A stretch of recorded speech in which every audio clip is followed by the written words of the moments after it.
issues, but we are here with Kathy from RichKat Ranch. Let's talk about the bad seed, huh? Here we go. Hold on.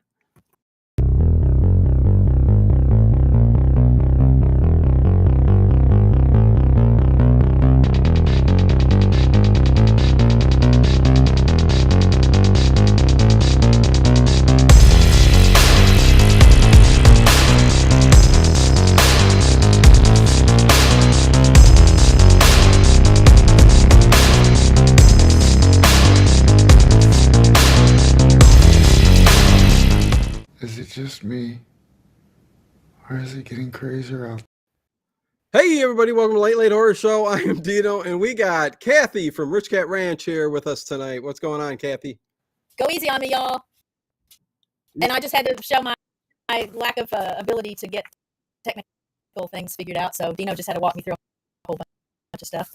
Well, actually, it came back again, and maybe because of the intro I did. So you know what, Kathy, pop back out and pop back in while I talk real quick. All right. So yes, hello everybody, Trogdor, RTN, Harry Scott, Connie Clary, Frank McLeod.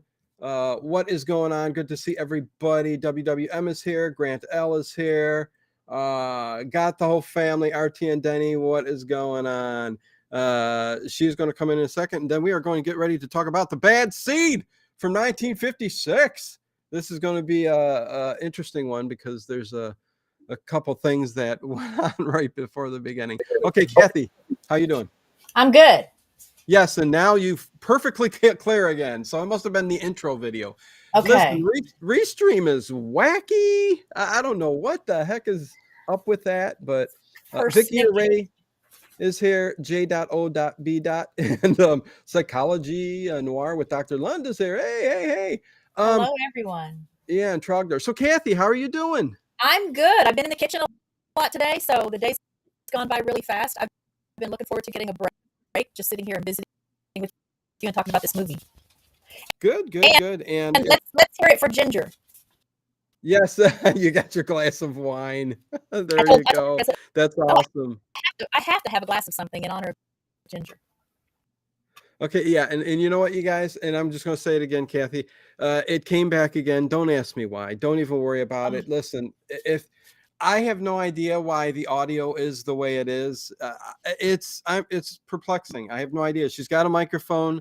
I have no idea. So when she speaks, I'll try to be quiet and let her go on and talk so I don't interrupt. But she may break up, and what can you do? But listen, Kathy, we were I almost gave up on this movie because listen, you guys, and I am glad that I didn't, because this Rhoda Penmark, this little bratty girl, this bad seed, should be up there with the likes of other, I'm not going to say horror icons, but like Psycho, and I mean, this is very appreciated, not talked about a lot, right? Underappreciated, I think. She's incredibly creepy and precious all at the same time. And what got me when I first turned this movie on and started to watch it was that, and I know it's 1956. Listen, I'm schooled in the old horror films and stuff like that. This one I didn't see, but I love the 30s, 40s, the silence. When you get to the 50s and 60s, I start to have a little, it's not my cup of tea. You know what I mean? Then you hit the 70s, I'm right back at it again. Not to say that I don't love movies from the 50s and 60s, because I do. But, right off the bat, I got hit with a Leave It to Beaver, Father Knows Best kind of vibe at the beginning, And although at the very beginning, you get that spooky opening scene of the lake, which is very, very cool. But only for weird dissonant music. And Yeah. But only for like 5 seconds. And then it goes right into the 50s TV show feel, And there's even some people from Aunt B from Andy Griffith is in it. Yeah, she's at the table when they're at dinner, but it's just got that vibe. But then it starts to creep into this kind of different film, and then you end with this glorious but disturbing and dark ending that I was like, whoa, this is 1956 and this is what they ended with. It's like very Uh-huh. dark, but Uh-huh. yeah. Your thoughts? I mean, you've seen this before, evidently, right? Yeah, I've seen it several times. It had been a long time since I'd last seen it when I volunteered to fill in tonight. But the Hmm. first things I noticed about this movie again is that weird they setting you up. It is so Leave It to Beaverish. That's the first thing I wrote here. The early scenes are very Leave It to Beaverish. And again, the the music at the beginning I feel like was a great foreshadowing of what we're going to get because you know it's beautiful, but then it's got the weird undertones in it sometimes, and it's kind of stormy in that opening scene. And then as you watch through the movie, you realize, wow, that those opening moments really do kind of sum up how back and forth and jumbled all together the good and bad is going to be in this movie. And yeah, that little girl, I don't know what else she might have been in. I only know her from this movie. I think she went Oh on God. and made more movies after this, but I couldn't think of Oh anything else she yes. did as a little girl. I couldn't think of Yes. any She's other. well, not as a little girl, but she was even up to today, she's still going. If you look at her, and I do got IMDb going here, she's appearing in the 2022 version of The Bad Seed Returns, which is a TV movie. I don't know what network it's going to be on, but or has been on. But listen, I probably don't want to watch that. But anyways, she's very busy throughout the decades here with all kinds of stuff. I mean, um, she was in Casablanca as a young girl the Oh, year before, so I know that. And then a lot of like TV stuff. Actually, most of it is TV series. So we do get that the TV show stuff from her. And again, it's got that feel. It's he even used who's the director again? The Mervyn Leroy, who oh my God, this director. He's the director of Little Caesar, but he is very prevalent in his movies that he's directed. He's a very good director and has done tons of good movies over the years. But and it is adapted from the William March novel, of course, The Bad and was Seed. a play, yeah. And RTN, the Ropers, like the spinoff of Three's Company. Is that what the Ropers Oh was? yeah, She's on the that. upper. So I've probably seen her lots of places as an adult, but I just couldn't think of another movie where I had seen her as a kid. Yeah, I think really the only one that stands out for me is Casablanca after seeing this movie, but she's just a very young girl and a very bit role in there. But other than that, yeah, it's once she started growing up, she really started to the TV series, your weekly shows and all that. Hello, Bolivar Shag Nasty, what's going on? Good to see you. Hi, Uh, everyone. I did want to point out it has William Hopper from Perry Mason in it.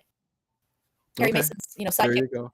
Paul Drake. That's the father. That's little Rhoda's father in this movie. Yes. William Hopper. Did you want to talk about the cast real quick, or do Um, you got them written down, or you want me to list them here? yeah, if you want to, because I just mostly have just breakdowns of the Okay. interactions and scenes Yeah, between these characters. listen, Rhoda Penmark is played by Patty McCormick, which, I mean, again, I can't say enough about it because she's just plays. Oh, it's just so iconic. I mean, what a role she played, you know what I mean? And Christine Penmark, the mother, is played by Nancy Kelly, who I hear and everything I've read, some people had issue with the way she kind of acted and her role, if there was a negative of any kind in the film.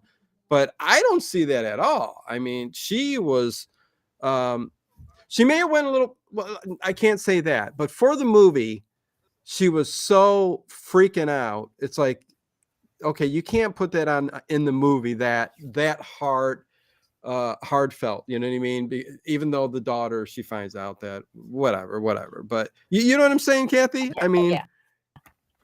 am I wrong with saying that she just, when she starts to go mad because she's knowing what's going on, it seems a little overboard, and I can understand where some people say, well, that may be the kind of low point of the film, her role, but I kept thinking that was, I don't know if that actress was in the stage production of that, because that was a play, I think, before it right. was a movie, and it felt very much like when you see a play, just Oh yeah. the over enunciation and the melodrama. I guess because you don't have special effects and so much to help Yeah. get the message across. That's what it felt like to me, that we were watching this old play, because I didn't feel like it was so pronounced with any of the other characters. So I just am Yeah. wondering if maybe she had either been in a stage production of this story, or if she was just more of a stage actress.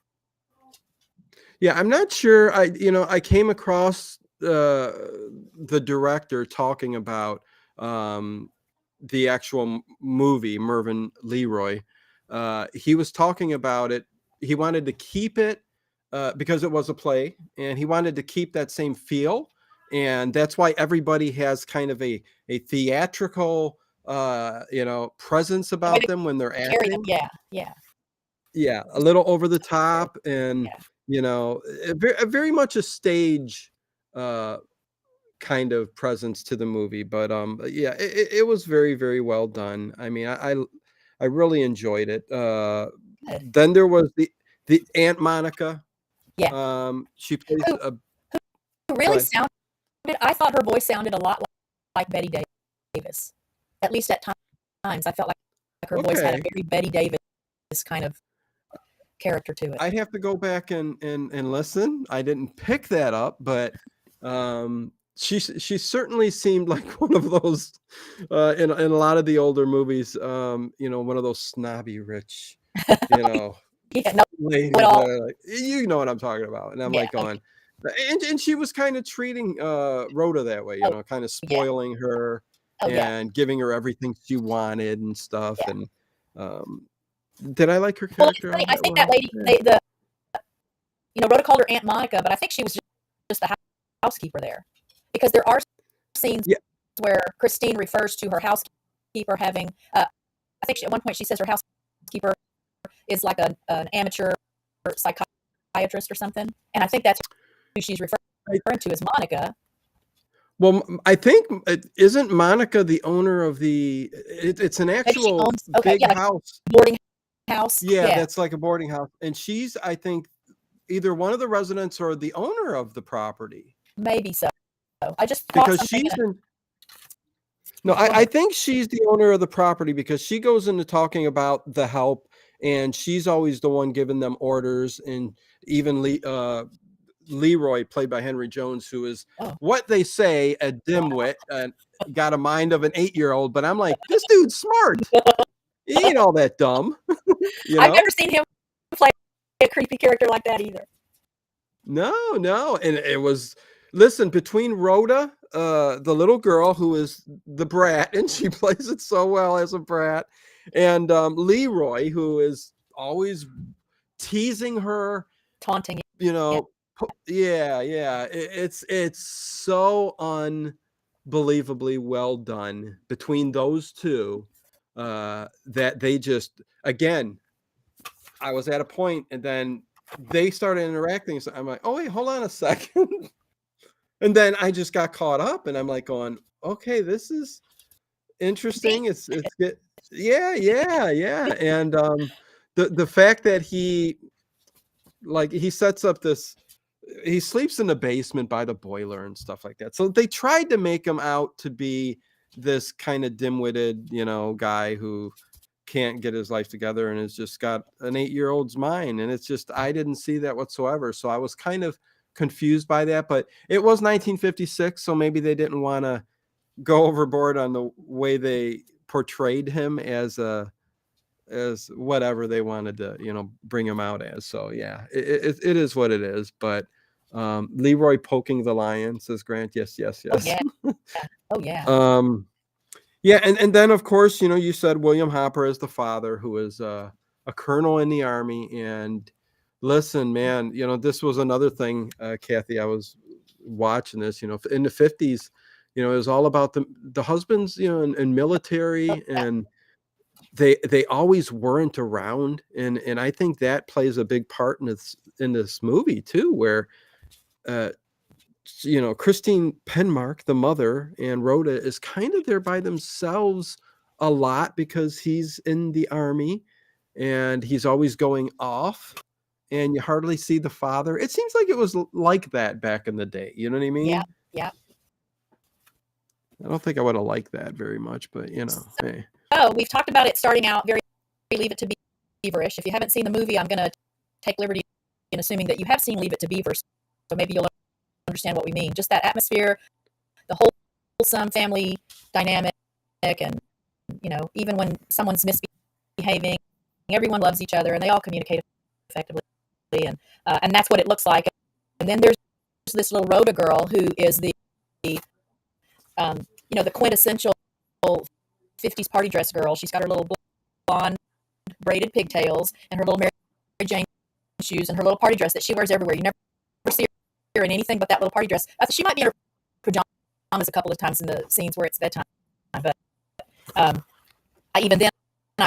was struck toward the end of the movie to realize that even when she's laying in the bed and she's supposed to go to sleep, her hair is still in those little blonde braided pigtails.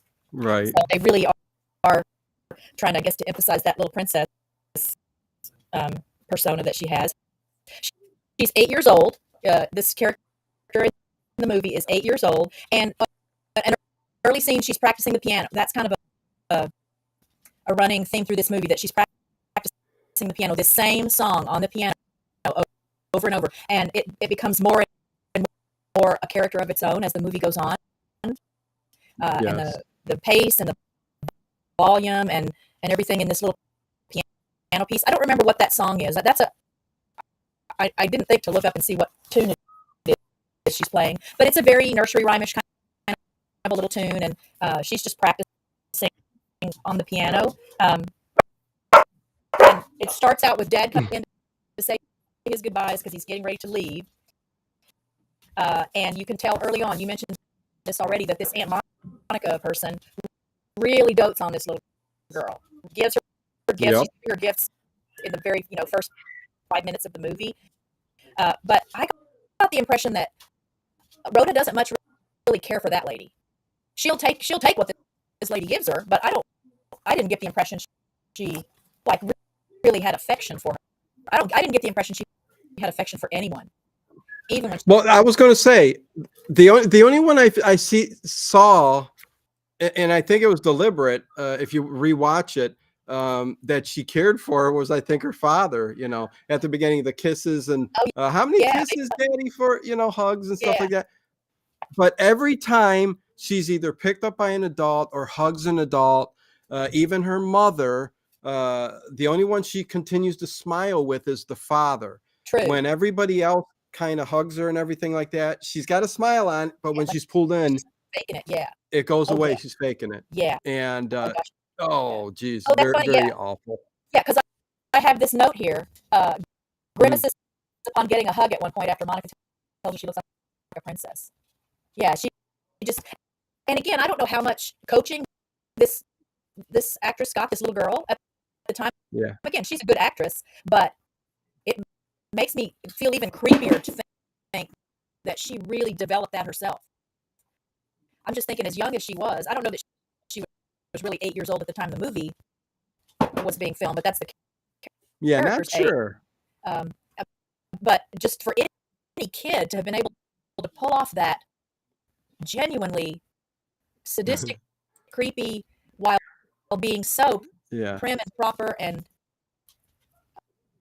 playful is disturbing, to say the least. I made that same comment about her, just not being happy with getting hugged by anybody. And so again, so the movie starts out, she's getting ready to go on a picnic. CM does say hello, CM and Ian Sharp and Seth the Welsh. Rhoda feels far superior to Monica and knows how to use her. Yeah, listen, Monica is either very naive as an older woman, or yeah, Rhoda's just far superior and takes advantage of her in every way. So Well, I think Monica also has a huge ego, so she doesn't bother herself with being aware if someone doesn't seem to care for her or yeah, you know like her. I right, think she right, likes herself so much that it doesn't really matter what anybody else thinks or feels. That's the impression I got about the Monica character. yeah. But so Rhoda's getting ready to go to a picnic, even though she's in her little party dress. She's not in little picnic clothes. I think that's something that Leroy teases her about, that she's wearing her little party dress to go to a picnic. And then Yes, you and want to think goes and talks to Leroy. Patty McCormick was 11 years old when the film was made. So Okay. yeah, very good. And again, you guys, we'll get through this. I know the audio is a little rough, but hopefully you guys can hear. I could show you my notes. Y'all can read Right. them. Oh, wait a second. Those are your notes? These are You typed them out? gosh. Yeah, because I can't read my own handwriting really, but I've got like 10 pages My. of notes. Oh God, I'm so terrible in note taking. I'm just, it's right here. I mean, I got like the names of people and stuff like that, but yeah. There's just Well, you know what? so much in this movie. There are so many There is. intricacies. All the characters have their own little weird things that are another story all their own. And Yeah. I don't know how much we'll cover, but I wanted to go ahead and just make all the notes, and then if something got brought up that I could interject one of these little snippets, then I would. Oh yeah. No. I mean, listen, the very beginning of the film, like we just kind of encompassed all of that. I think, where things start to get crazy is when the school picnic comes, and if I'm skipping over anything, you tell me, because the first up until this point, I kind of was like, that's when I was debating, is this really a film I could talk about on this channel? I don't know, but it's the picnic. Everything revolves and starts there, even though something happened before this that kind of plays into Rhoda's character, and I guess I want to get to it real quick because I want to talk about kind of the serial killer aspect of this whole thing, because it's there. So the picnic, she's there with this young boy, Claude Daigle. Claude Daigle is a school chum of hers, and he's won the award, a little medal for penmanship. And she wants the medal because she should have won, and that's just the kind of girl she is. She's a brat. She's a bad seed, and she starts to, I guess, behind the scenes here, and everybody starts to find out that she kind of kills this kid, Claude. It's funny. Claude is kind of a name from the 40s, 50s.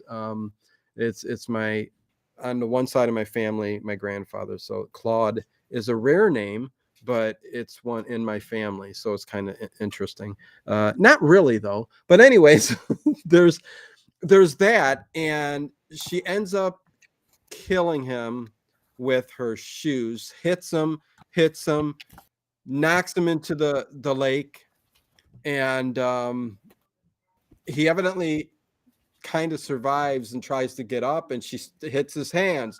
In the news, kind of says it's because the hands are rubbing up against the rocks and all that, and that's probably why. So that's kind of the scene where everything kind of starts to happen, and I think she comes home like nothing. Yeah.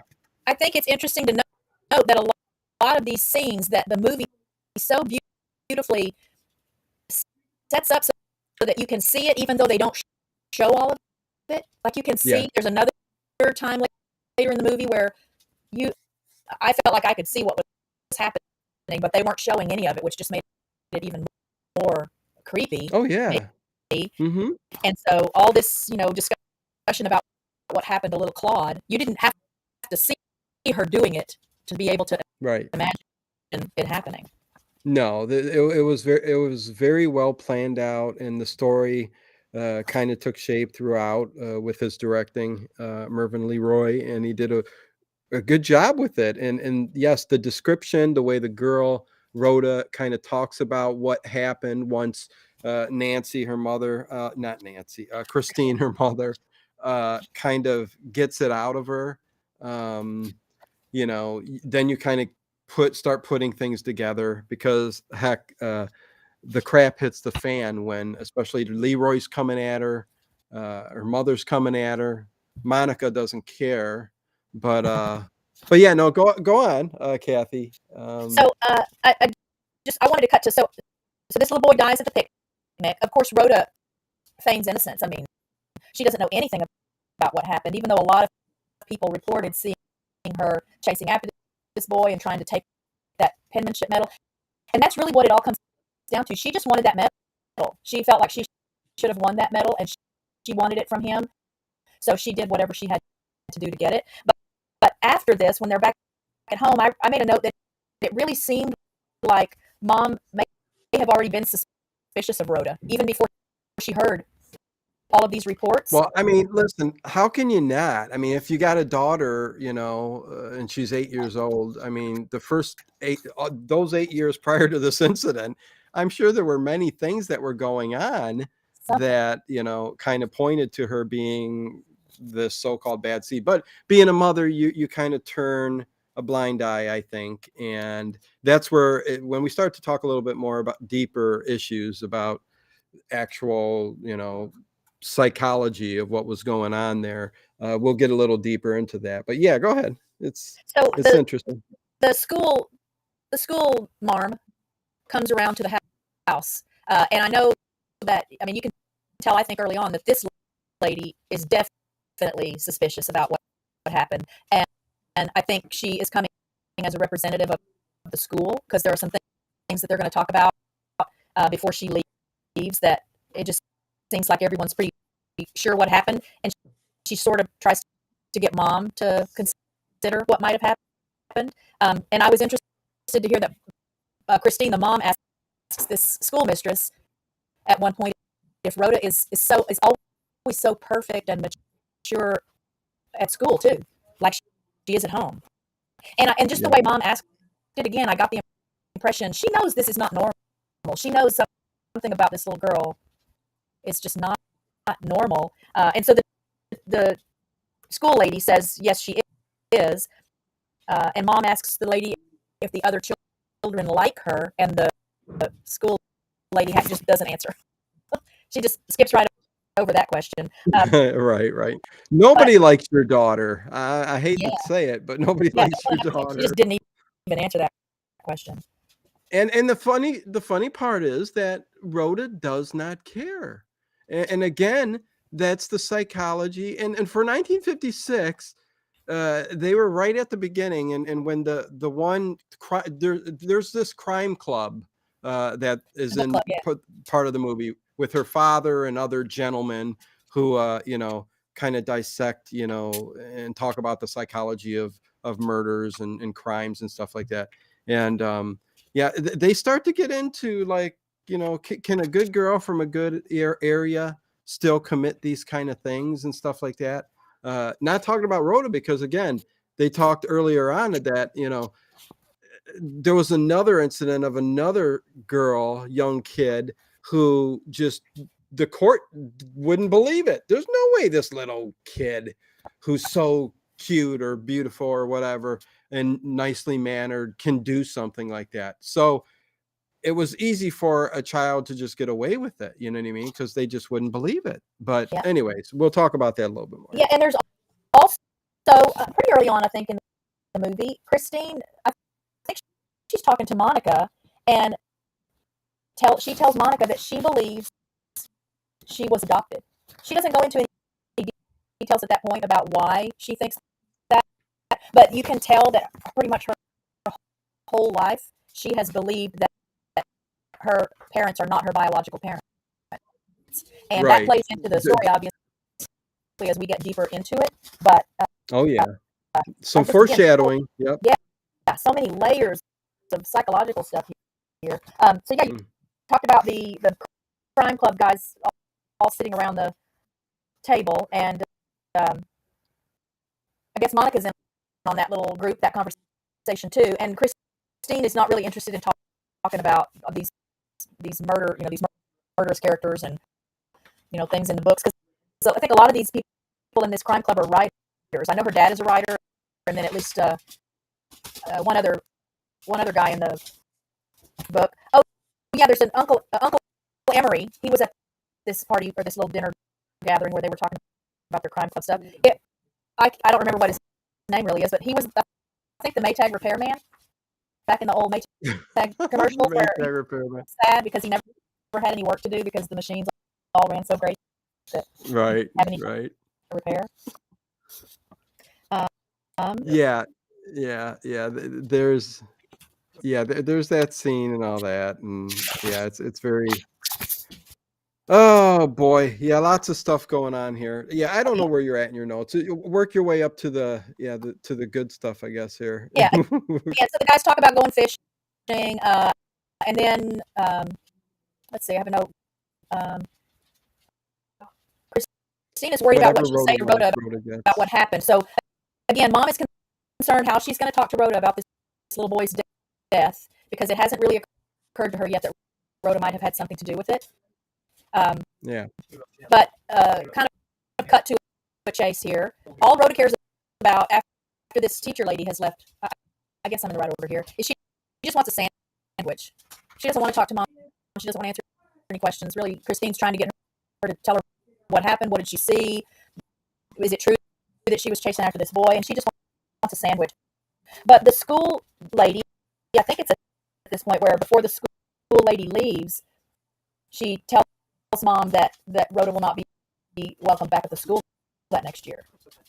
So they know something went on. And I remember thinking at that point, okay, Mom's going to put two and two together now and realize that even though the lady didn't say, we think your daughter killed this boy, I thought maybe Mom will figure out that that's what's going on. Yeah, I think the way the 1950s were, especially, there were tight little communities, and which were almost like bubbles. Everybody knew everybody by name and what they were doing and goings on and stuff like that. I think everybody, the school, the people in the neighborhood know that she's just a bad seed. When that thing, the death of Claude happens, I think they really know, hey, it's probably her. It's probably her. And that's why people start to come and start questioning. And even her mother really wants to talk to the girl, wants to talk to Rhoda, Mrs. Hortense Dangle, or is it Dangle or Dagle? Daigle, yeah, Dagle, it doesn't Daigle. matter. Yeah, again, there's another very stagey kind of.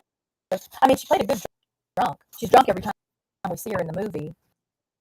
Oh yeah, yeah. So, Very, very much a character actor, and he kept bringing her back, drunk and shirt out and all that, and playing the part very, very well. And but she wanted to get a hold of Rhoda. yeah. She wants questions It answered. it really seemed initially that it's because she was just thinking that Rhoda was probably the last person to see him alive. I didn't get the impression early on that Mrs. Daigle suspected Rhoda. I just think, when you lose somebody you love and then you know that they were with a person just before they passed, I'm sure it's pretty normal to want to say, how were they, and what did he say, something to Yeah. pull a little bit more of a connection. So initially, I don't think she was suspicious. I think she just was really grieving and felt like Rhoda was a connection somehow because she had been with him just before he died. Oh yeah, and throughout the film, I get the same opinion. At the beginning, when she's coming drunk, it's just out of sadness and really wanted to talk to the child that was there when her son died. But then, I think throughout the community, I've never read the book, so I don't know what the book is like and how that kind of evolves. But it's something that the longer you start going through the movie, I think towards that end there, especially when the husband, Mr. Daigle, comes and gets her because she keeps going there drunk, and she won't leave because the mother, Christine Penmark, is just in turmoil now, and she's kind of needs help right away. Get Yeah. her out of here because she's no help to anything, you know. Yeah. Eventually, people, you know, especially the drunk mother of the dead Claude, starts to kind of, I think, towards the end there, really wants to say, "Hey, I know your brat did it," you know, Yeah. but doesn't really come out and say it. Yeah. But yeah, it's very interesting. Yeah. It's And just so much emotion in this movie. Even when it looks like people are are controlling themselves, you just can feel some of these emotions bubbling up. Oh, and I just remember too that when the school marm comes to the house, uh, she's she's actually coming primarily to ask if Rhoda might know where that medal is. I think the mom, I think Claude, the dead boy's mom, is yeah, wanting it. He was proud of it. She was proud of him for earning it or for winning it, and she's wondering if Rhoda may have seen it again. I don't think she suspects her yet, but she's just wondering if she knows where it is. And so, of course, when Christine asks Rhoda about it, she says she doesn't know anything about it. She didn't see it, and right. Yeah. denies that what everybody witnessed about her chasing him and trying to take it. She denies that even happened. Oh yeah, and she eventually go ahead. Just another fun little fact: the husband of Mr. Daigle is Mr. Drucker from Green Acres and Petticoat Junction, and who else? Yeah, yeah. On another show about around that time. No, yeah, lots of TV actors. I mean, of course. But yeah, they eventually do find that medal in her little box or drawer or whatever. Yeah. Yeah, yeah. But Well, we also find out that she did kill somebody earlier before Claude, and I'm trying to remember exactly who it was. It was a woman. yeah, they lived in another boarding house or apartment or something. And again, And mom I starts putting these things together and starts asking Rhoda more questions about things. And this woman in the other place they lived had a crystal ball. It was kind of a snow globey thing that had a little, I think, a fish in it, just a little knickknack. And Rhoda really liked it, and I think everybody knew she really liked it. And it just so happens that this woman that lived there, it was icy outside, and she and Rhoda were going down the stairs, and the woman slipped and fell. And exactly. we Yeah. learned later that she had a little help with her slip and fall, and that Yeah, she said crystal ball thing is on that same chest of drawers where the little jewelry box is. yeah, yeah, yeah. And Rhoda says a little bit later on that she slipped on purpose, giving it away that, you know, basically saying, yes, I killed her too.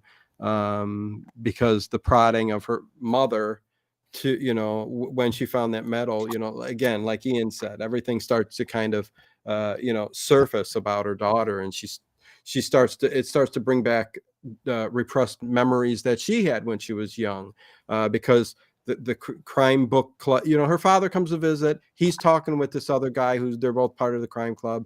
And even the mother was asking, you know, can somebody, like I said earlier, you know, a good girl from a good, you know, upbringing and everything else, commit these crimes and stuff like that. And the father wouldn't believe that, says nope, nope. Even the doctor at the hospital didn't believe it at the end. But the one guy said, yeah, there is, you know, some thought that yes, it's hereditary, that some are just born that way, you know, without any feelings or you know, care of killing. And listen, we know that today, right? We know that serial killers are like that. There's either damage to the brain or for some odd reason they just don't feel any sympathy or empathy towards killing something or hurting something. And it usually does start when they're a child by killing animals and stuff like that. And so yeah, you know, not everybody believes it. You know, it was at a period of time, and it shows in the movie where they may be questioning it, but the majority, I think, really just set it aside and don't believe it. But for a film in 1956 to bring that kind of subject up and show that a girl's killing and has no care for it it was very interesting. Cutting edge, big time. And I Heck wanted to say yeah. too that when Christine finds that medal and Rhoda finally confesses to having taken it, all she'll tell her is that she took it off of his dead body. She still hasn't admitted that she killed him, just that she Right. took it off of him after he died because, you know, it was silly to bury him with it because he wouldn't know if he had it or not after he was dead. That's Right. that's all she could think of was he didn't need it anymore. Exactly. And Trogdor says the good son. That was with Macaulay Culkin. Based Well, itself yeah, on the and bad seed. Yep. yeah, and oh my gosh, why can I not remember Frodo Baggins' name, real life name that I like so much? That's in the Good Frodo. Son. He's so Sean Astin. no Oh no, he's not Frodo. Sam. What's his name? Oh my gosh, Yeah, it's all right. Elijah Wood. I know Yeah, Elijah Wood. There you yeah. go. Yeah. Oh yeah, the Good Son. That's another good. That's a similar thing. He's the Oh yeah. No, similar listen. kid. Yeah, There were a few movies based on this, of course. But then you start getting this taunting again by Leroy again, who I think, of course, Rhoda's my favorite character. I mean, listen, the role she played was just fantastic. Then the next best is Leroy. Leroy, just the way he taunts and the things he tells her. You know, a grown man should not be talking to a girl like that. You know, even about her mother. You know, your dad's away. oh yeah. It's just It seems like he has a bit of a creepy. thing for Christine, or maybe, Yeah. or maybe he wants Rhoda to think he has a thing for her mom. Right. Who knows? I mean, listen, I still, again, I think it's because it's a 1956 kind of movie that they didn't really push the limits on how dim-witted he should have been, because he didn't come across that way, which I liked. I liked that he wasn't that, and he was smarter, although there's things that you go, why is he sleeping in the basement there? But anyway, he's taunting her about everything. He taunts her about the shoes that she knows she threw down the incinerator, because once her mom kind of finds out, about the shoes, and that, there were imprints on Claude's head, That shoe match. prints. So that matched that. So she Well, said, burn it, I feel like Leroy just thought she was a brat and had always thought she was a brat, and so he kind of got a kick out of just bugging her because Yeah. nobody would really take a hand with her and teach her not to be a brat. And so I Yeah. think he just kind of resented her because she was so full of herself, even just as a little girl. Yeah. And he just kind of got off on getting her feathers ruffled. And she- So Yeah. because in the beginning, I don't think he said in the beginning that she better go find that stick in the woods. He thought she had beat or he wanted her to think that he thought she had beat that little boy with a stick. Yeah. And kept telling her, you better go find that stick in the woods because the police are going to find that stick and pour their powder on it. Same powder CM pointed out that he tells her, when he puts, and I think he's just guessing because you can kind of see a moment where he realizes, oh my gosh, she really did do it. I think he just wanted to get her riled up. But somehow the shoes come in and he's teasing her about how you can't really get blood off of anything, and her reaction. That was freaking her out. Yeah. It's putting two together and figures it out. But he does tell her that the police have powder they can sprinkle on it that'll find blood even after you wash it off. And yeah, I forget what that is that they put on there. I know that it's a chemical name that they spray on, the blood. You can always pick up blood, usually, unless you're very thorough with bleach. And anyways, but yeah, he did keep poking, and he said a stick, but it ended up being the shoes, and yeah, he didn't. Like you said, there was a point, and then he saw them in the incinerator, and that's where she ends up getting, her next victim. She's like, okay, so this is how it's going to be. La da da da da da. She takes matches off the table and makes her way down to the basement and kind of Well, she sets it up a little bit because Dad, who's yeah, away and is, I guess, yeah, feeling guilty, and I'm going to bet that it's a common thing that he just sends gifts to her to kind of make up for never being around. So he right. calls. I still don't know how he learned about what happened at the school, but he calls and talks to Christine and asks if Rhoda's okay. What happened at the school? Is it impacting her? And he buys her this little tea set from, I guess he's still in Washington or whatever, and sends it home. And there's this packing material in it. It's obviously very flammable because Mom even makes a comment at one point about don't put all of that in the incinerator, or it's too much or it's too big or something, because she tells Rhoda to take the box and get it unboxed someplace besides the living room. Do you remember what they called it? Excelsior. And I meant to look that Yeah. up, but it looked like straw. It kind of looked like a shredded straw shaving. Yeah, I'm like, kind of I'm like, thing. what do I've never heard Excelsior be, as being bedding or packing or straw, Yeah, but it yeah, must be. yeah. So yeah, Because Dad buys her this little tea set, and so it's all packed in this Excelsior stuff. Um, and Rhoda goes outside and deliberately makes a mess with it. It just leaves this big pile of this Excelsior yeah, stuff. that's it. Thank you, CM. Luminol, yeah. Yeah. Leaves a big pile of this stuff because Leroy's the caretaker. I mean, he's the clean up handyman, caretaker of the property. And so he comes upon this pile of stuff, and she sees him when, she's out there when he sees it. And she even says to him, go stuff that in your mattress, because she knows he just sleeps in yeah, I don't get that. He just sleeps on the floor in this like burlap bag that he stuffs, shredded stuff in to make it kind of soft. Yeah. So sure enough, that's what he does, is he goes and fills his little pillowcase thing with this Yeah. highly flammable packing material that Mom already warned Rhoda not to put into the incinerator. So Yeah. you don't know at the time when Yeah. you're watching Excelsior. that it's a setup, but something's going to be happening. Yeah. Excelsior is what the monster was packed in Abbott and Costello meets Frankenstein. Yeah. Oh, So I mean, okay. it's a packing material, like straw-like substance, like Yeah. like. Is that what they call the what you put, like the grass, the green grass you put in the Easter baskets for the kids? Same thing? I don't I know. don't know. I don't know. Anyways, Okay. I just So then we remember move on. Claude threatens to call the police too. He's real clear to Rhoda that he's gonna call the police. Again, he's just taunting her at this point. I don't think he really intends to do it, but he really Yeah. seems to enjoy when she gets worked up and gets her furious face. And some of the little Yeah. expressions on this girl, I thought at times, you need CGI now to do some of these expressions that she did. She just was Oh, yeah. so golly. She was just a great. She was great cast for that role.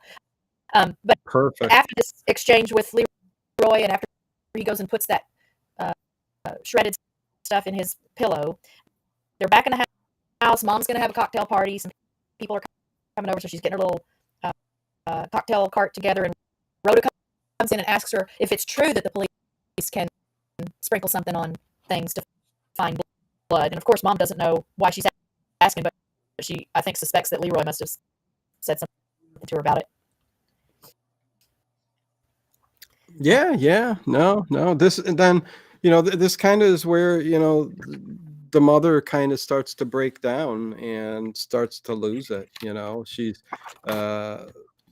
because the next thing, like I said, was, she's going to go and she kills Leroy, and there's this big fire, and she locks him downstairs and burns him to death. And she runs to her room and is playing her piano, that same song, while Leroy's out there burning to death, And and she's it's playing just the like, piano louder and faster than she's played it yes, in and it keeps, the movie.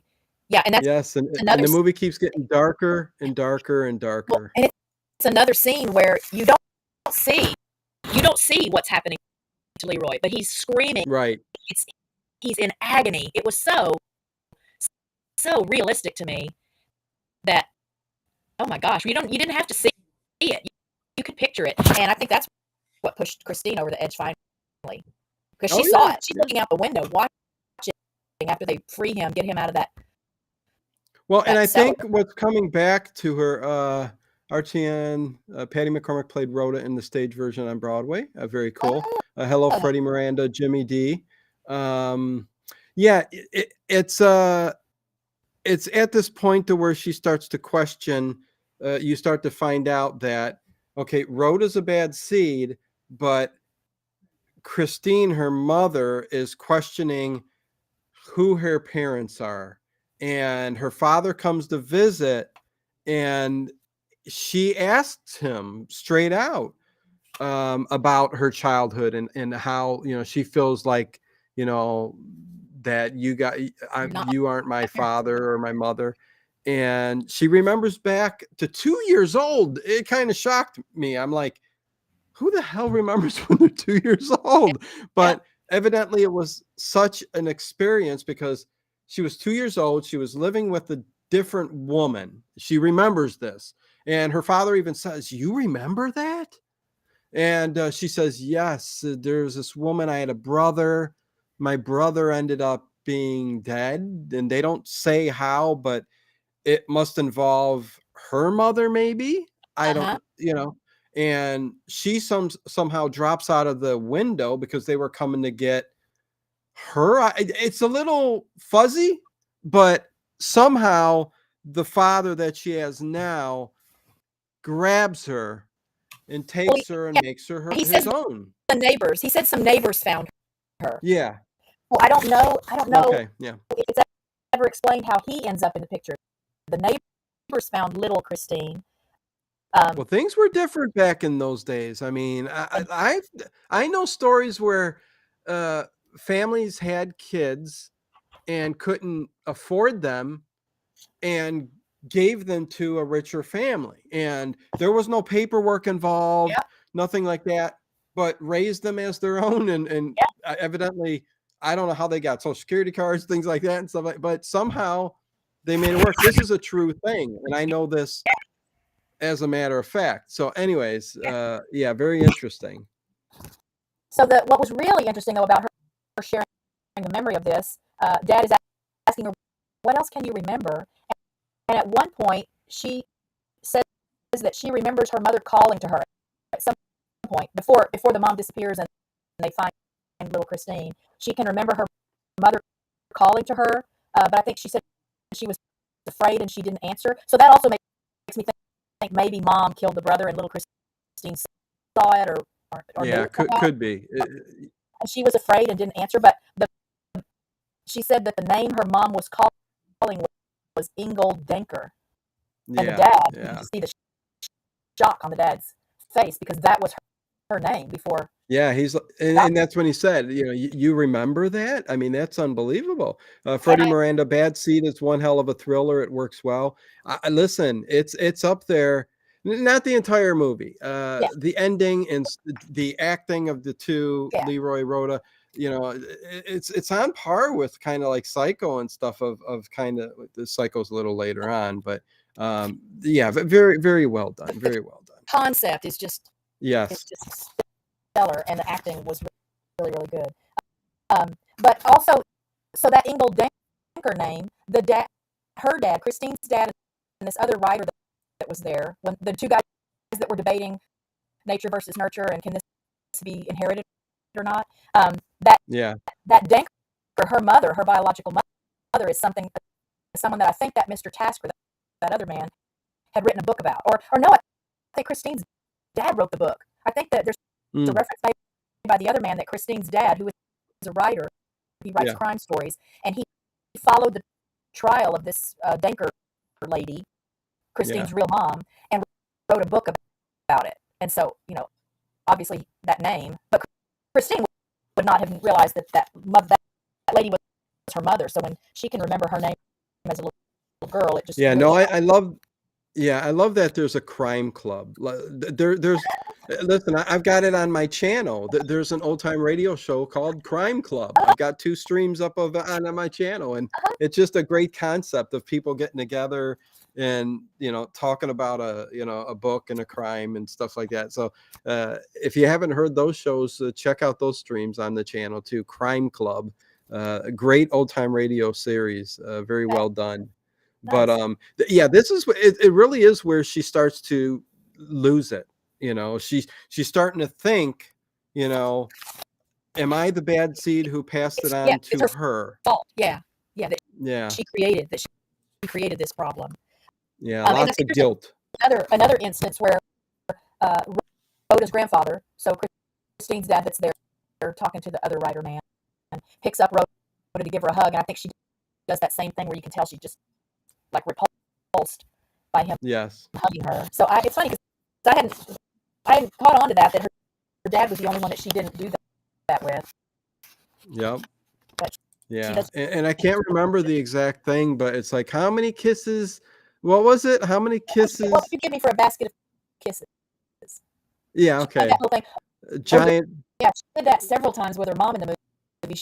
She would know that mom was starting to put two and two together, and so she would try to distract her and go over, and she would stroke her face and just tell her, "Oh, I tell everyone I have the most beautiful mother, and I have the nicest mother, and I have the sweetest Oh, listen, mother. that was Oh, mother, how yeah. much would you give me for a basketball?" And it kind of does redirect Christine in the beginning. But man, you start seeing toward the end of the movie, she like pushes her away, and she's not going to Oh have yeah, it. no.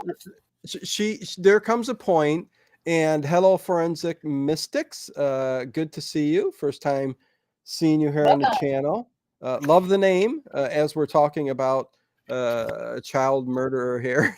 That's interesting. Matthew Newman, erasing old channels, but kept you for radio channel. Thank you, Matthew Newman. Appreciate keeping me for a subscriber. Thank you. Keep enjoying the shows. Tonight I do have Adventures by Morse, and it is a mystery horror show. Land of Living Dead. It's Dead on the Prowl. Listen. It's a very, very good horror mystery series. So the name kind of throws me, but it's because of the creator Morse, who created the show Adventures by Morse, in the same vein as some of the a couple of the other horror themed shows, I which I don't have on my head right now. I can't remember, but enjoy it. Yeah, isn't there an Inspector Morse, like a famous? Oh yeah, that's a detective. He's more of a British inspector, Morse and Thorne. There's many inspectors, but yes. So what starts to happen is the breakdown of Christine and her mental state, and I think this is where she starts to kind of conjure up some ideas, right? Because everything's coming at her at once, and she knows she's adopted. She's the bad seed. She kind of knows that what it ends up being is that her daughter's going to take care of, I think, Monica, right? At the end of the movie here, she's going to take care of Monica. And I don't want to skip over some stuff, so we'll get back to this. But did you have something in between there? I'm trying to think if I missed anything. Again, because in my notes, it's when mom is setting up at the dinner table. Looks like she's getting the dinner table ready, and that's when she sees Rhoda sneaking into the kitchen with her shoes. This is actually the scene where mom then sees. So there was the exchange between Rhoda and Leroy where he's taunting her about blood on her shoes. Yeah. And she leaves that packing material there because she's already got this plan, obviously, in her mind that she's going to set fire to him somehow. And then in this scene, mom sees her sneaking through the kitchen and asks her what she's doing. And again, Rhoda, I think, had already maybe come in and asked about something about her shoes. So as soon as mom sees that she's got her shoes with her, I don't know if you can still see blood on them or not, but mom has figured it out. I just think Christine had already figured it out at this point because she is the one who tells Rhoda, "Go and put your shoes in the incinerator." She actually tells Yeah. Go put Oh yeah, no, yeah. She's gonna help her kind of Cover it up. cover it up. Uncle Jerry, yeah, says very nice looking, Kathy, but the mic or connectivity, yeah, there's nothing we could do about it. I'm going on with the show anyways. I think most people can make out what she's saying, even though I know some people just like, I'm out of here. It's just too hissy, but there's nothing I can do about it. Tried everything, and it is what it is. But This mic I'm works happy to have you here. Yeah, this mic works great on my channel when I'm streaming. So Yeah. I have there's a weird setting. Could be a restream thing. I don't know. I don't I mean, it could be the set up like a platform. restream. Yeah, yeah. Sorry to hear that, Matthew Newman. Hopefully everything goes well. Sorry for your loss, that's for sure. But anyways, yes. So we know. So all of that kind of took place and stuff. I'm kind of trying to get to rounding this movie out and stuff like that, because from like I said, from this point, Monica sees that Christine is breaking down and does give her these sleeping pills and vitamins. Yep. And it comes into play real quickly here. And, again, once Christine, her mother, finds out that she's ready to take care of Monica and get rid of her. Because she says, yeah, we're going to be sunbathing on the roof. And she made sure to find a spot that is very steep. Yeah, yeah. Yes. So I'm like going, oh boy. Okay, so she's going to take care of her, and Christine hears this, and oh God. So Dino, part of the reason she wants to take care of her, though, is because she has a lovebird. She tells, because at one point she's going to tell someone, yeah, Monica must really like me, because she told me that if something ever happened to her and she died or went away, I could have her lovebird. And she's already told this story, I think, about, Monica's going to take me up on the roof to go sunbathing, and, it's a quiet, private place where no one can see. So, what does that mean, Jerry? What? Show must go on. I got you. I'll just watch her. LOL. I hope I'll show you my notes. Can y'all read my notes? Yeah, listen, I just hope you're not being creepy. Everybody keep an eye on there who's mods. I remember, listen, I thought Uncle Jerry was blocked. Is this a different, did you change your name, or did we let him go? He was acting up one night for sure. Yeah, okay, well, watch what you say, Uncle Jerry. That's kind of not respectful. Somebody isn't here just to be watched. We're actually talking and discussing a movie, so just behave, bud. Anyways, yes, so yeah, she wants the lovebird, the bird, and again, this is her getting her way, her, and not without the care of having to kill a person to get what she wants for her own. So, I sure wondered at this point how many other people may have died at her hands that just nobody knew about yet. Yeah, could be. Unexplained deaths. There are other kids at school that she didn't get along with, or they won something that she wanted. Yeah. Okay. Took care of that. Anyways.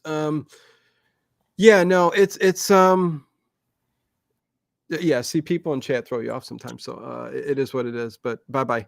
And anyways, yeah. No. It's. We're at a point to where, yeah, she wants the lovebird, and she finds out, yeah, they can live for a while. So, no, that ain't gonna work, mommy. I'm taking care of Monica tomorrow. So no, later that night, because wait, no, I'm jumping the gun. Yeah, I think they're gonna do it. Yeah, I'm jumping the next day. Yeah, let's get to the point. Let me describe this, Kathy, real quick, because I mean we can get towards the end of the movie here. I mean, it's very well. Listen, the entire movie is very well done, and it's just unreal. Again, 50s TV feel at the beginning, then it starts to get darker, and then it leads up to this point, which is towards the end of the film, where everything goes bat crazy, and it almost had for me a Twilight Zone kind of feel to it. Yeah. Oh yeah.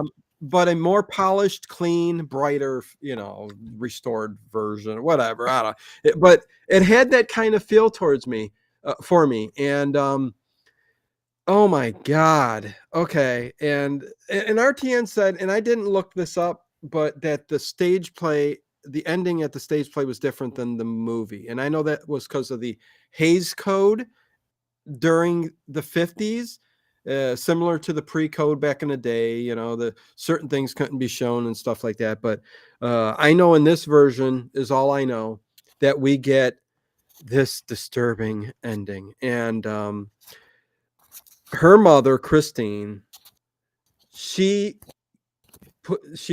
said she gets this all together in her head where she says, you know what I'm going to do? I'm going to just get rid of my daughter and myself. And the scene is so dark that she's reading her a story at night on the couch. Yeah. Again, a very Rhoda's sweet, just like, the very yeah. sweet Leave It to Beaver thing, story time. Oh yeah. But listen, I mean, not that kind of feel. It's very dark. You Oh, yeah, you can kind of know. tell. Yeah. Yeah, you kind of know something's up even before the scene starts because it's all the lights are dimmed, and she's on the couch and her mother's just acting a certain way. And yeah, she's reading a story. Then when she's done, she kind of sits next to her and says, basically tells her, there's some vitamins that I want you to take, and immediately you go, oh my God, are you kidding me? Is this going to happen? And Christine takes and gives her like, whatever, 10, 12 pills. Yeah. I don't know how many. Yeah. Yeah. And she goes, okay, why is there so many? Oh, it's a different kind of vitamin. But and the entire scene's, like I said, I cannot emphasize dark and disturbing. Oh yes. Tragic. Yeah. Yeah. And she's giving, Rhoda starts to put them in her mouth and she's drinking and drinking and drinking. And she's laying there and the mother goes around the couch and Rhoda kind of, lays there and her eyes are closing and you're just going, and this is prolonged. It's stretched out a bit to where you're going, oh my God, we're basically watching Rhoda poisoned and dying here. And Christine picks her up, her limp body, walks her into her room and lays her down. And again, like that's not dark enough, right? She walked. Yeah, buckle up, guys. Yeah. Yeah. If that's not dark enough, she actually walks into her bedroom and you hear a gun go off and boom. And I'm like going, holy I heck. did not see that coming. No. I figured out what Christine was going to do to Rhoda. It didn't even occur to me. And I didn't remember that part when I watched it again. Would never even have occurred to me that she was going to go and shoot herself. Yeah, it's something that, I mean, you wouldn't really see on TV back in, the 50s or heck, even, well, maybe the 60s, late 60s, things started to change, but not the 50s. I mean, you don't see it, but you hear it. It's just as bad. And, next thing you know, and here's a big twist. Listen, it's not over. There's there's a big twist at the end, and they're at the hospital and the husband is there and the father's there, and as the scene's going on, I don't hear them mentioning Rhoda at all, but they're all very concerned about Christine, the mother. Wait, what's going on here? The movie is for run on YouTube. Trogdor, who runs on YouTube. You can Coffee Shop of Horrors. Free. You can watch it for free at archive.org. Yeah. Coffee Shop of Horrors. Good point. No, I hear you, Trogdor, throwing out there. Listen, you can watch it on Amazon too if you wanted. I think there's several places you can rent it for, but I don't usually rent But anyways, my uncle gives it to me. Anyways, is what I say. You know, he usually comes and lets me have a movie. But anyways, yeah, okay. So this twist, dark, disturbing. They're all at the hospital. They're not mentioning Rhoda. I'm like, oh, why not? What's going on? You think she's dead, right? I mean, you just think, Yeah. Well, no, I'm thinking slowly. I start thinking, wait a second. yeah. They're I not just thought mentioning for a I reason. just thought she really Yeah. was dead. Well, what father's going to just listen? I know they're concerned about the mother because she's still alive and she's in a coma and she may live. And we find out that she will live at the end because they say. But as they're all in the waiting room, you know, you see come skipping through the hall like nothing has happened. It's Rhoda coming in and you find out that her stomach was pumped. You know, they got the poison out of her, which because her mistake, Christine, was shooting herself, thus waking up everybody in the household and finding Rhoda there unconscious, and let's take her there. She's been poisoned. There's the bottles. So yeah, so she was saved. Nothing wrong with her. Oh, but it's not over yet, right, Kathy? Don't unfasten your seatbelts yet, y'all. But CM did Yeah, point out no. something interesting too. In a comment earlier, I don't know where that went. That the irony is that Christine is repeating what her mother did to prevent a Yeah. tragedy. So yes, it is suggested that the brother that Christine remembers probably had been doing these same things, and so mom decided to just take him out so that he couldn't do Yeah. these things anymore. And yeah, some irony there that's the route Christine wants to take too. Yeah. Who said that? That's very interesting. And hey, it's Dave Plouffe. CM said that. What's going on, Dave? Who said that? CM. CM. Okay, CM. Very, very good pickup on that. Uh-huh. Yes. Very, very good. Bubba, good to see you. Happy Thanksgiving, early Thanksgiving to each and every one of you. I think I will have a classic streaming up. Listen, I'm going to get to the end real quick here. It's still, there's something, yeah, it's not over yet. But I will have a classic stream of some sort tomorrow, I think. The movie poll up for Friday night movie night provided by Dave Plouffe is a tight race between Midnight Madness and a Mad World. It's very close by like a couple point votes. So, hey, who would have known? But anyways, good to see everybody. But okay, so let me get to and Diane Vanderlinden at Coffee Shop of Horrors. Yeah, it was quite a ritual. And yeah, hey, Coffee Shop of Horrors. I'll probably have them on the channel just to talk with them after the beginning of the year, sometime in January. But okay, so here we go. 3 gigantic, like big wow endings, and you're like, oh, what?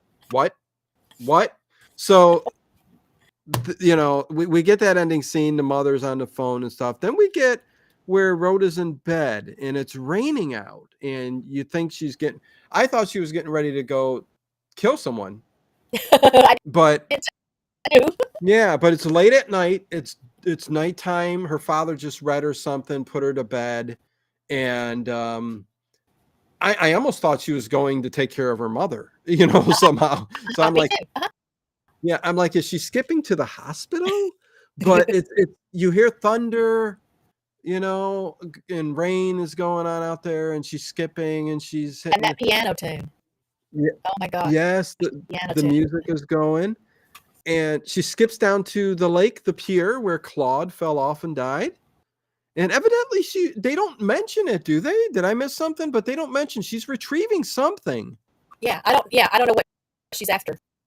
She's retrieving something with a net in the water where she killed Claude. I have no idea what she's doing, but it makes for a unbelievable bookend to the movie, where it starts off at the lake with the thunder and lightning, and it ends with the thunder and lightning, and she's reaching over, and then before you know it, lightning comes down and strikes her, and the movie just goes, and the credits go up. She's dead. She flies into the lake and she's dead. Rhoda, what's going on? So, is that one of the most amazing endings to a somewhat psychological thriller Yeah. horror movie that I've ever seen? I mean, it's up there, My favorite you know? my favorite movies are always the ones where I can't quite figure them out on my own. My least favorite movies are the predictable ones where, anybody that's paying Oh yeah. attention at all already knows what's coming. They already know what's going to happen. This movie had a lot of things thrown at us that you just would not see coming if you hadn't Right. read the book or seen the play already. RTN, now that we're at the ending, I can tell you in the stage play, the mom dies from the poison, but Rhoda doesn't. She gets away with everything. Wow. Oh, very Wow. interesting. Okay, yeah, I should put that on the screen, even though live chat is always saved on my channel. I would recommend that for everybody. Anybody, make sure your live chat is always saved on your streams, because a good percentage of people like to come back just to read and see what people are talking about in the chat. So anyway, thanks, Dennis. Very interesting. Matthew says they give her due because she was bad. Yeah, I guess. Yeah, I mean, I just think it was, three different things, like right after the other. It's like the poisoning, then, oh my God, she's living. Then, oh my God, she gets hit by lightning. And that was just an unbelievable ending to a movie. And thank you for exposing it to me. Because I said, Kathy, why don't you pick out a movie? Because I like to watch things I haven't seen before. And I've seen, well, listen, there's a lot to still be seen. But I'm like, oh, The Bad Seed. Okay, I've never seen that before. And at first, Kathy, I'm like, I don't Message. I don't know think about I this. can do this. Yeah. But then, and listen, you know who kind of egged me on there, which was very cool? Again, my 18-year-old daughter, who loves the Universal horror movies and stuff, 30s, 40s. She loves the old stuff. She's just turning 18, and, but she still likes to watch these movies with me. So we sit down before movie nights and watch a lot of these movies, and we talk about it and stuff like that. So anyway, with that one last night, we were sitting there, and I'm like ready to give up, and she goes, no, wait a second, I want to watch this. She's intriguing. This little girl's intriguing. And I literally got up, walked away, and I stopped because Leroy came out, and they were both talking, Leroy and Rhoda, together at some point, and I'm like going, it just caught me, and I'm like going, and she goes, see, sit down, you got to see where it's going. So I sat down, then it got darker, better, and I'm like, oh, holy hell, the ending of this movie, this was tremendous. So if it wasn't for my daughter, yeah, I wouldn't have finished it if it wasn't for her. So I love 1950s sci-fi and 1970s and 1980s horror. Oh, Seth Welsh, he's on the same. You're on the same wavelength as me. Listen, 50s and 60s are sci-fi. That's my thing. I don't care how bad it is. Little Rocket go. Yeah. I don't care how bad it is. That's my thing. I think that's why horror comes from silent. To the 30s, the 40s. I just love those. Then 50s, 60s, it ends up this sci-fi thing, and then 70s brings it on back again. And 70s and 80s horror. Yeah. It's really my thing. That's pretty much. CM, you saying good night, goodbye. Have a happy Thanksgiving. But I guess we should give it a score out of 10. Kathy, usually do this at the end of the stream. This is for sure like a 9.5 for me. I really like this movie. I checked off all the boxes for it. The production quality was great. The camera work was great. The acting was great. The casting was great. The story is great. The ending is so just unexpected that you can't help but just roll this movie over in your head for a long time after you've seen it. To me, that means it's just a great film, and it just touches on some stuff that is so dark. It's just so dark that I just Yeah. think, kudos that they really did turn this story into a movie, and more kudos that they turned it into a movie during a time when I'm sure this was really taboo. This was just not stuff Yeah. that you could put on film and expect people to come and watch and pay money to see.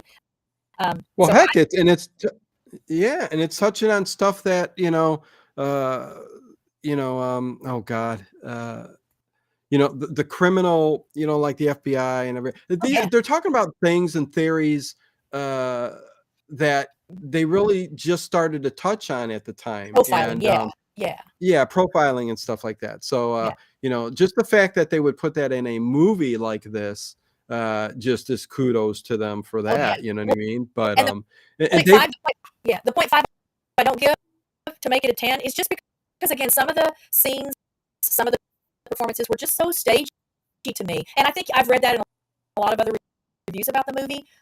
But it almost yeah, just added to the intrigue and the interest in the movie. There's just a lot of memorable stuff in this movie, and some of yeah, it is that the the melodrama. Some well, of that was just yeah. kind of No, over no. the top, Listen, but it yeah, makes it even more memorable. yeah. No, no. Listen, and as much as I'm praising and everything, and I am going to give it a good score. I mean, I would give it an 8 out of 10 for me. Yeah, Listen, the 8 comes from Rhoda, Leroy, and the ending of the film. yeah, Um, Not to say that the rest of the film kind of doesn't, it's everything is almost perfect for 1956. You know uh-huh, what I mean? uh-huh. Everything. It's just really the 1950s TV thing for me. Okay, Just isn't a thing I get into. So yeah, those are the things that really just make it an 8 out of 10 for me. I mean, I just I can't say how much I loved those things, Rhoda Leroy, the ending of the movie. see, It's and I just feel like that whole '50s TV Leave It to Beaver thing is a deliberate attempt on the parts of the creators to just make you feel turmoil. You just don't know which way's up in this movie because it's so warm oh and yeah, fuzzy, and yet it's so just tragic and yeah. terrible. And that Well, so that Mervyn part you Leroy. I mean, you've got Mervyn Leroy directing, and I don't think there's too many bad films in his directing portfolio. I mean, he's really done some fantastic movies, and he knows how to make and direct a film. So everything was just spot on, well done. Again, it's just maybe that 1950. Listen, I love Andy Griffith, but that was more 60s. But yeah. listen, that's the only thing for me. But listen, it takes nothing away from what I saw. It was fantastic, and an 8 out of 10 for me. And Dave Plouffe, I know I got you up there on the poor rockets are fine, but Vampire from Mars, really? Listen, we all disagree on certain things, and I love uh Bava's Vampires from Mars. It is such a fantastic film. And I know he's cringing at me saying that, probably laughing too. But I love Vampire from Mars. But anyways, Professor Strange Finger showing up here. What's going on? Good to see you. So Kathy, big family gathering or just you and Rich tomorrow? Well, we kind of always have a come and go thing. So some Okay. kids, people will be in from out of town, and they've got to make lots of stops with in-laws and step parents, Yeah. church friends, and so I just have a big spread out, and people come by and sit a little while, watch some football, and we Okay. just Cool. we just take whatever time we can get with anyone and count it a blessing. There you I, go. There you go. I wanted So to. I know Ginger doesn't like to have a last word. Maybe it's not time to do a last word, but I'll go ahead and do a word before its last word. And I want to just do a toast to you, Dino, and to my Late Late Horror Show family. You guys mean so much to me. And I'll just apologize for this crummy audio. Maybe we can figure this out at some point. Again, I don't have this problem with StreamYard, so I think I have a Right? setting that's just not right in Restream. But I just want to thank you all. You welcomed me with open arms the very first time I ever popped into chat and said hello. You've been so supportive and so friendly, and I celebrate every minute that I can spend with all of you. I pray for you guys Yes. every day, and it was absolutely an honor to get to fill in for Ginger today. So I hope I did you proud, Ginger. If you're watching now, or if you come back and watch later, this was Hey, a listen, yeah, thank you, Kathy. And everybody also check out RichKat Ranch, her channel. She does streams a lot. And no, Dave Blueface, 60% cringing, 40% laughing. Yeah, no, I listen, I love everything about that movie. But anyways, yes, Overnight Tonight, Adventures by Morse. Don't let the name throw you off. If you're an old time radio fan, you definitely know it's a good series. It's a horror mystery, and they are very well done. You know, lots of Walking Dead in these stories tonight, which is very cool. So check that out, and everybody have a good Thanksgiving. And yes, much love to each and every one of you guys. And again, listen, I try to look out for everybody. So YouTube's a strange place. And you are a good man, Dino. I love your heart. I love it well, that you love no, people, and that thank comes you, through. I know any of us that spend time here at all feel it and see it. And again, if you're in the thank you. Dallas-Fort Worth area, you're welcome to stop by. You can come and go as well. We're going to have the whole spread: turkey, dressing, gravy, mashed potatoes, green beans, pumpkin pie, pecan pie, dinner Nice rolls. pecan pie. Mm. Yeah, you are more than welcome anytime you're in my neck of the woods to come by. That's awesome. Open door policy. Crystal Hurley, first live. I listen to old time radio shows all night, every night. Very soothing. I thought you'd be like 80 though. LOL. Listen, I started listening to time radio when I was 16. I got my kids listening to some old time radio. They're 14 and 18. So listen, you can be of any age. I think exposing a new generation to a lot of these old time radio shows is a good thing.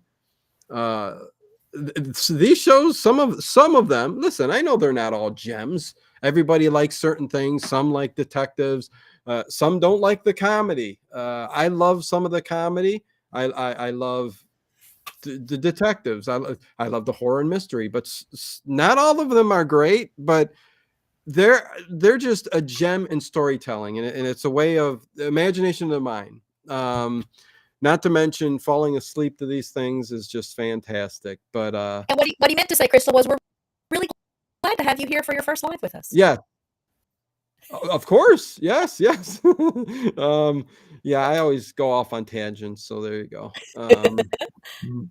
But we're not all 80. Some of us are young. Like I think well, this March I'll be 39. So there you go. Anyways, Watch out for that lightning.